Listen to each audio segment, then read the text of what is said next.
Part I chapter I Raskolnikov got up and sat down on the sofa. He waved his hand weakly to Razumihin to cut short the flow of warm and incoherent consolations he was addressing to his mother and sister, took them both by the hand, and for a minute or two gazed from one to the other without speaking. His mother was alarmed by his expression. It revealed an emotion agonizingly poignant, and at the same time something immovable, almost insane. Pulcheria Alexandrovna began to cry. Avditia Romanovna was pale. Her hand trembled in her brother's. "Go home. With him," he said in a broken voice, pointing to Razumihin. "Goodbye till tomorrow. Tomorrow everything. Is it long since you arrived?" "This evening, Rodia," answered Pulcheria Alexandrovna. "The train was awfully late. But Rodia, nothing would induce me to leave you now. I will spend the night here near you." "Don't torture me," he said with a gesture of irritation. "I will stay with him," cried Razumihin. "I won't leave him for a moment. Bother all my visitors. Let them rage to their heart's content. My uncle is presiding there." How can I thank you?" Pulcheria Alexandrovna was beginning, once more pressing Razumihin's hands, but Raskolnikov interrupted her again. I can't have it," he repeated irritably. "Don't worry me. Enough, go away. I can't stand it. Come, Mama, come out of the room at least for a minute," Downia whispered in dismay. "We are distressing him, that's evident." "Mayn't I look at him after 3 years?" wept Pulcheria Alexandrovna. "Stay," he stopped them again. "You keep interrupting me and my ideas get muddled. Have you seen Luzhin?" "No, Rodia, but he knows already of our arrival." "We have heard, Rodia, that Pyotr Petrovitch was so kind as to visit you today," Pulcheria Alexandrovna added somewhat timidly. "Yes, he was so kind.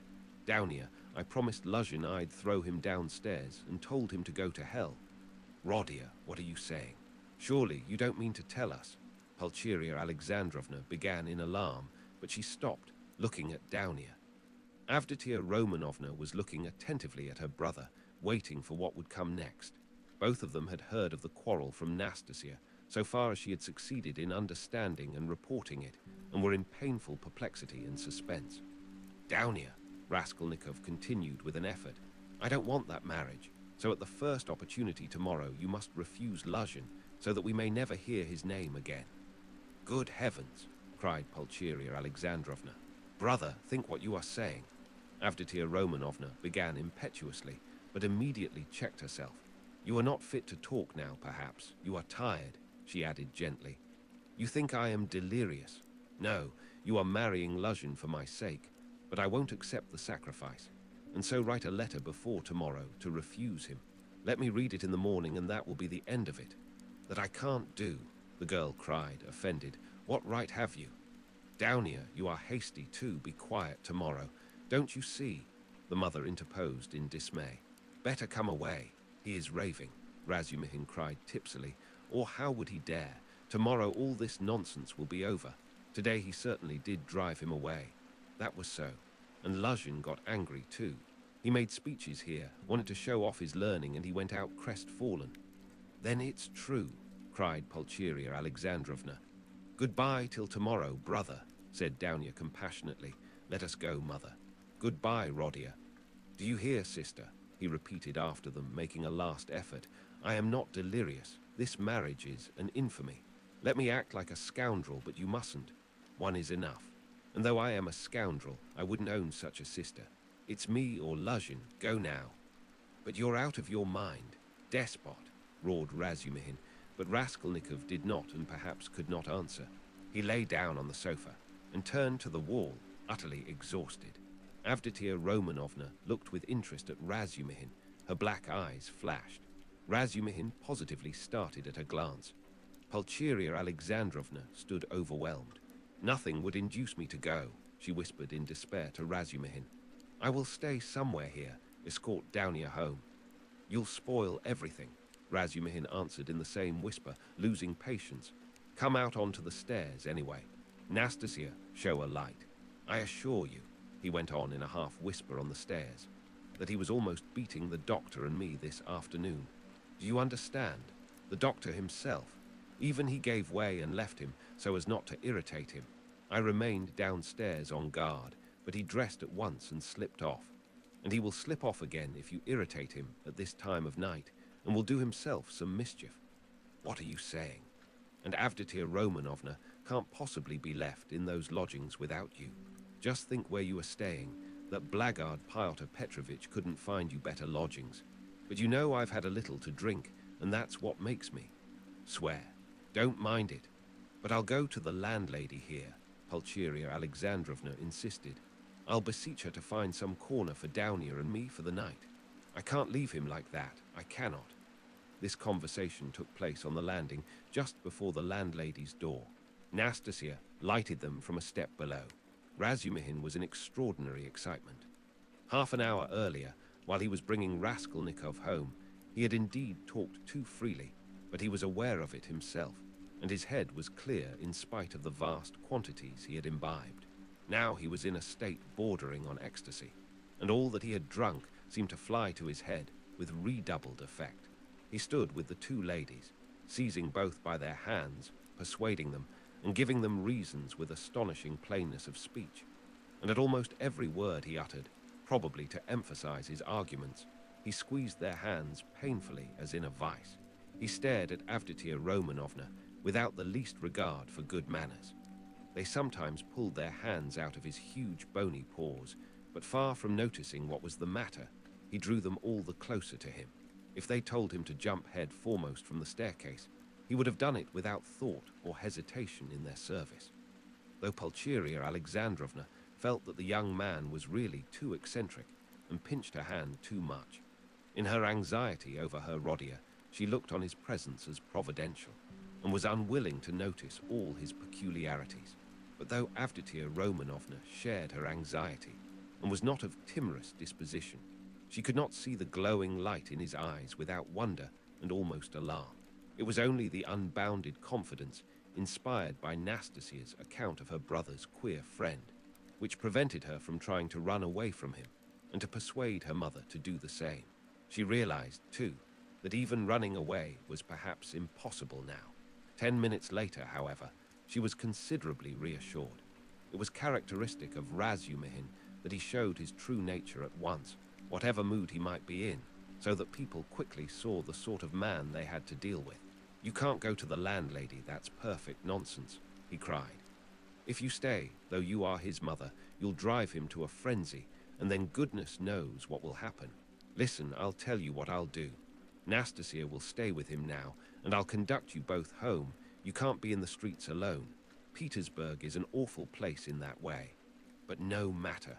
Then I'll run straight back here, and a quarter of an hour later, on my word of honor, I'll bring you news how he is, whether he is asleep and all that. Then, listen. Then I'll run home in a twinkling. I've a lot of friends there, all drunk. I'll fetch Zosimov. That's the doctor who is looking after him. He is there too, but he is not drunk. He is not drunk.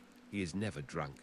I'll drag him to Rodia, and then to you, so that you'll get 2 reports in the hour. From the doctor, you understand, from the doctor himself. That's a very different thing from my account of him. If there's anything wrong, I swear I'll bring you here myself, but if it's all right, you go to bed. And I'll spend the night here, in the passage. He won't hear me, and I'll tell Zosimov to sleep at the landlady's, to be at hand. Which is better for him, you or the doctor, so come home then. But the landlady is out of the question. It's all right for me, but it's out of the question for you. She wouldn't take you for she's a fool. She'd be jealous on my account of Avditia Romanovna, and of you too, if you want to know. Of Avditia Romanovna, certainly. She is an absolutely unaccountable character. But I am a fool too.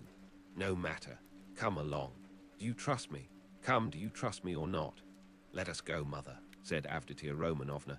He will certainly do what he has promised. He has saved Rodia already, and if the doctor really will consent to spend the night here, what could be better? You see, you understand me because you are an angel, Razumihin cried in ecstasy. Let us go. Nastasia, fly upstairs and sit with him with a light. I'll come in a quarter of an hour. Though Pulcheria Alexandrovna was not perfectly convinced, she made no further resistance. Razumihin gave an arm to each and drew them down the stairs. He still made her uneasy, as though he was competent and good-natured. Was he capable of carrying out his promise? He seemed in such a condition. Ah, I see you think I am in such a condition. Razumihin broke in upon her thoughts, guessing them, as he strolled along the pavement with huge steps, so that the two ladies could hardly keep up with him, a fact he did not observe, however. Nonsense, that is. I am drunk like a fool, but that's not it. I am not drunk from wine. It's seeing you has turned my head. But don't mind me. Don't take any notice. I am talking nonsense. I am not worthy of you. I am utterly unworthy of you. The minute I've taken you home, I'll pour a couple of pailfuls of water over my head in the gutter here, and then I shall be all right. If only you knew how I love you both. Don't laugh, and don't be angry. You may be angry with anyone, but not with me. I am his friend, and therefore I am your friend too. I want to be. I had a presentiment. Last year there was a moment, though it wasn't a presentiment really, for you seem to have fallen from heaven. And I expect I shan't sleep all night. Zosimov was afraid a little time ago that he would go mad. That's why he mustn't be irritated. What do you say? Cried the mother. Did the doctor really say that? Asked Avdotia Romanovna, alarmed. Yes, but it's not so, not a bit of it. He gave him some medicine, a powder, I saw it, and then you're coming here. Ah, it would have been better if you had come tomorrow. It's a good thing we went away. And in an hour Zosimov himself will report to you about everything. He is not drunk, and I shan't be drunk. And what made me get so tight? Because they got me into an argument, damn them. I've sworn never to argue. They talk such trash. I almost came to blows. I've left my uncle to preside. Would you believe they insist on complete absence of individualism, and that's just what they relish. Not to be themselves, to be as unlike themselves as they can. That's what they regard as the highest point of progress. If only their nonsense were their own, but as it is... Listen, Pulcheria Alexandrovna interrupted timidly, but it only added fuel to the flames. What do you think? Shouted Razumihin, louder than ever. You think I am attacking them for talking nonsense? Not a bit. I like them to talk nonsense. That's man's one privilege over all creation. Through error you come to the truth. I am a man because I err. You never reach any truth without making 14 mistakes, and very likely 114. And a fine thing, too, in its way. But we can't even make mistakes on our own account. Talk nonsense, but talk your own nonsense, and I'll kiss you for it. To go wrong in one's own way is better than to go right in someone else's. In the first case, you are a man. In the second, you're no better than a bird. Truth won't escape you, but life can be cramped. There have been examples. And what are we doing now? In science, development, thought, invention, ideals, aims, liberalism, judgment, experience, and everything, we are still in the preparatory class at school. We prefer to live on other people's ideas. It's what we are used to. Am I right? Am I right? Cried Razumihin, pressing and shaking the two ladies' hands. Oh, mercy, I do not know, cried poor Pulcheria Alexandrovna. Yes, yes, though I don't agree with you in everything, added Avdotia Romanovna earnestly, and at once uttered a cry, for he squeezed her hand so painfully. Yes, you say yes. Well, after that you, he cried in a transport, you are a fount of goodness, purity, sense, and perfection. Give me your hand. You give me yours, too. I want to kiss your hands here at once on my knees. And he fell on his knees on the pavement, fortunately at that time deserted. Leave off, I entreat you. What are you doing? Pulcheria Alexandrovna cried, greatly distressed. Get up, said Dounia laughing, though she too was upset. Not for anything till you let me kiss your hands. That's it. Enough. I get up and will go on. I am a luckless fool. I am unworthy of you and drunk, and I am ashamed. I am not worthy to love you, but to do homage to you is the duty of every man who is not a perfect beast, and I've done homage. Here are your lodgings, and for that alone Rodia was right in driving your Pyotr Petrovitch away. How dare he? How dare he put you in such lodgings? It's a scandal. Do you know the sort of people they take in here? And you his betrothed? You are his betrothed? Yes. Well then, I'll tell you, your fiancé is a scoundrel. Excuse me, Mr. Razumihin, you are forgetting. Pulcheria Alexandrovna was beginning. Yes, you are right. I did forget myself. I am ashamed of it. Razumihin made haste to apologize. But you can't be angry with me for speaking so, for I speak sincerely and not because. HM. That would be disgraceful. In fact, not because I'm in HM. Well, anyway, I won't say why I daren't. But we all saw today when he came in that that man is not of our sort. Not because he had his hair curled at the barber's, not because he was in such a hurry to show his wit, but because he is a spy, a speculator, because he is a skinflint and a buffoon. That's evident. Do you think him clever? No, he is a fool, a fool. And is he a match for you? Good heavens. Do you see, ladies? He stopped suddenly on the way upstairs to their rooms. Though all my friends there are drunk, yet they are all honest, and though we do talk a lot of trash, and I do too, yet we shall talk our way to the truth at last, for we are on the right path, while Pyotr Petrovitch is not on the right path. Though I've been calling them all sorts of names just now, I do respect them all. Though I don't respect Zametov, I like him, for he is a puppy, and that bullock Zosimov, because he is an honest man and knows his work. But enough, it's all said and forgiven. Is it forgiven? Well then, let's go on. I know this corridor, I've been here. There was a scandal here at number 3. Where are you here? Which number? 8. Well, lock yourselves in for the night then. Don't let anybody in. In a quarter of an hour I'll come back with news, and half an hour later I'll bring Zosimov, you'll see. Goodbye, I'll run. Good heavens, Downia, what is going to happen? Said Pulcheria Alexandrovna, addressing her daughter with anxiety and dismay. Don't worry yourself, mother, said Downia, taking off her hat and cape. God has sent this gentleman to our aid, though he has come from a drinking party. We can depend on him, I assure you, and all that he has done for Rodia. Ah, Downia, goodness knows whether he will come. How could I bring myself to leave Rodia? And how different I had fancied our meeting. How sullen he was, as though not pleased to see us. Tears came into her eyes. No, it's not that, mother. You didn't see you were crying all the time. He is quite unhinged by serious illness. That's the reason. Ah, that illness. What will happen, what will happen? And how he talked to you, Downia, said the mother, looking timidly at her daughter, trying to read her thoughts, and already half consoled by Downia's standing up for her brother, which meant that she had already forgiven him. I am sure he will think better of it tomorrow, she added, probing her further. And I am sure that he will say the same tomorrow. About that, Avditia Romanovna said finally. And of course, there was no going beyond that, for this was a point which Pulcheria Alexandrovna was afraid to discuss. Downia went up and kissed her mother. The latter warmly embraced her without speaking. Then she sat down to wait anxiously for Razumihin's return, timidly watching her daughter, who walked up and down the room with her arms folded, lost in thought. This walking up and down, when she was thinking, was a habit of Avditia Romanovna's, and the mother was always afraid to break in on her daughter's mood at such moments.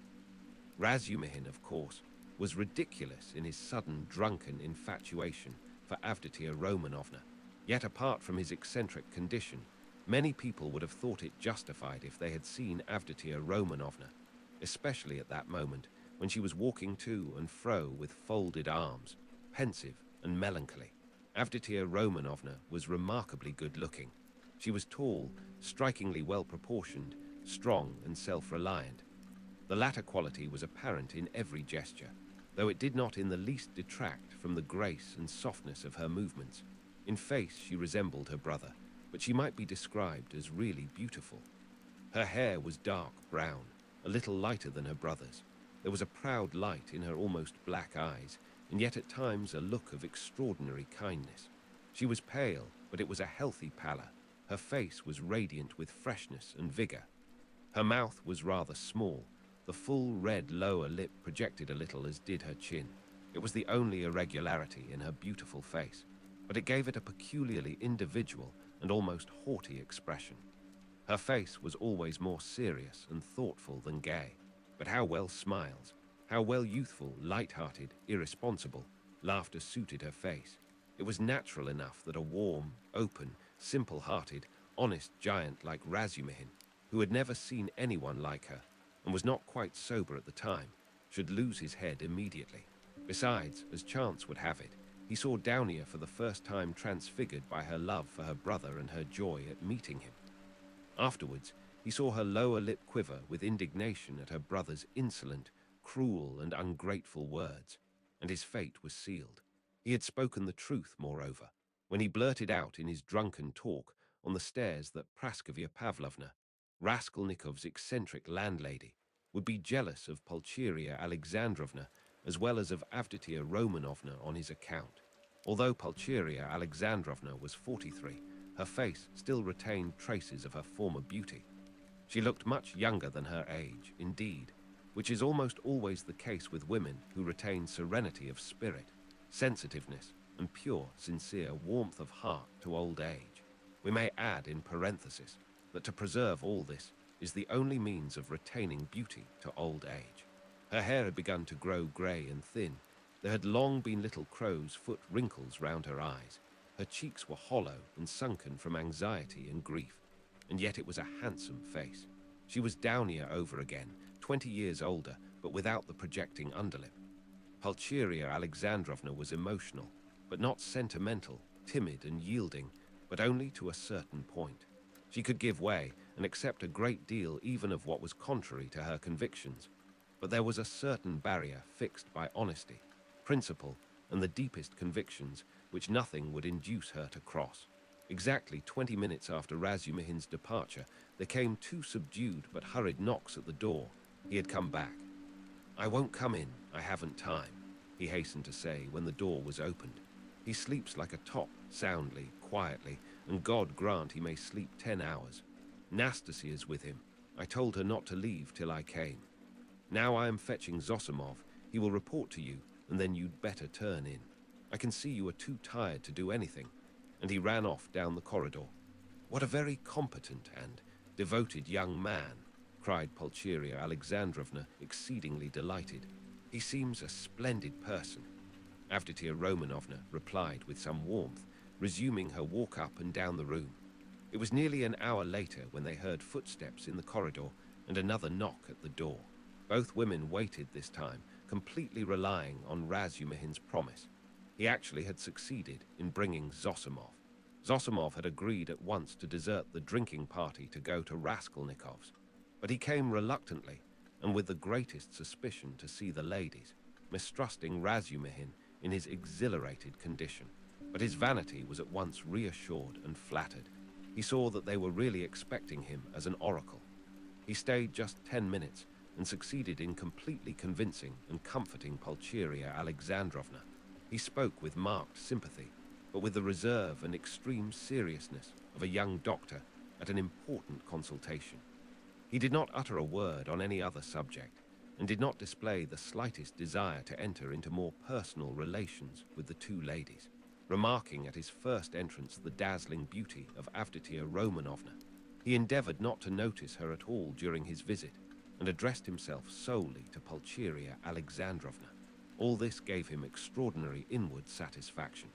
He declared that he thought the invalid at this moment going on very satisfactorily. According to his observations, the patient's illness was due partly to his unfortunate material surroundings during the last few months, but it had partly also a moral origin, was, so to speak, the product of several material and moral influences, anxieties, apprehensions, troubles, certain ideas, and so on. Noticing stealthily that Avditia Romanovna was following his words with close attention, Zosimov allowed himself to enlarge on this theme, on Pulcheria Alexandrovna's anxiously and timidly inquiring as to some suspicion of insanity. He replied with a composed and candid smile that his words had been exaggerated, that certainly the patient had some fixed idea, something approaching a monomania.